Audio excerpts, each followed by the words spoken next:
A little learning is a dangerous thing, and eternal sunshine of the spotless mind. You likely recognize these phrases, even if you've never read the man who wrote them. They all belong to a single 18th century poet, Alexander Pope. Pope's work is often dismissed today as artificial or overly rational. Oscar Wilde famously quipped that there were two ways of disliking poetry. One is to dislike it, and the other is to read Pope. But the rigid, polished surface of his writing hid a massive contradiction. Pope was the ultimate judge of high society taste, yet he lived as a complete outsider to that same world. Because he was Catholic, English law barred him from universities and public office. A childhood bout of spinal tuberculosis further marginalized him, leaving him in chronic pain and permanently stunting his height at just 4 feet 6 inches. This raises a question. How does a man pushed to the absolute legal, physical, and social margins manage to conquer the culture that rejected him? Since he was denied a formal education, Pope taught himself. He mastered the classical rules of literature by studying Greek, Latin, French, and Italian on his own terms. At 22, he published an essay on criticism. Instead of seeking approval, he confidently dictated the rules of good writing to the elite, warning them that their pride and little learning made them poor judges of art. To gain financial freedom, Pope bypassed the traditional system of wealthy aristocratic patrons. He spent years translating Homer's Iliad and sold it directly to the public through subscriptions, making himself independently wealthy. He used this wealth to build a literal sanctuary at Twickenham. His villa on the Thames served as a private estate where he could live and work on his own ground, away from a society that viewed him as an invalid. Beneath the villa, he constructed a mineral-encrusted grotto. This shimmering, quiet tunnel served as a perfectly controlled environment for his writing and reflection.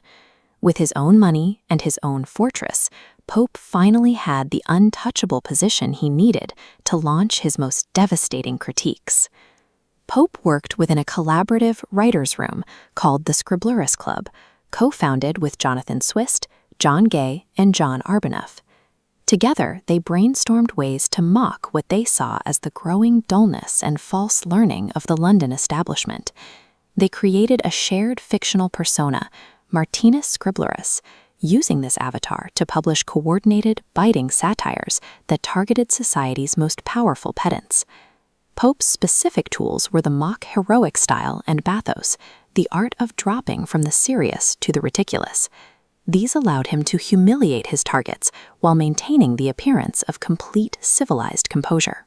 In The Rape of the Lock, he took a trivial upper-class argument over a haircut and described it with the epic weight of the Trojan War, making the vanity of the elite look small and absurd.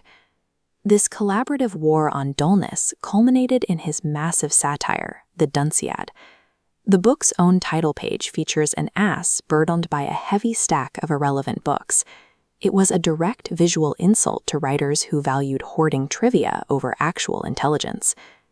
Pope used these sharp critiques as a highly organized collaborative defense of intellect, systematically exposing the shallow nature of the ruling class. Pope's satirical mission aligned with the Enlightenment's broader push for reason and empiricism over superstition. In his essay on man, he argued instead of trying to understand the ways of God, we should focus on our own species, famously stating, "The proper study of mankind is man."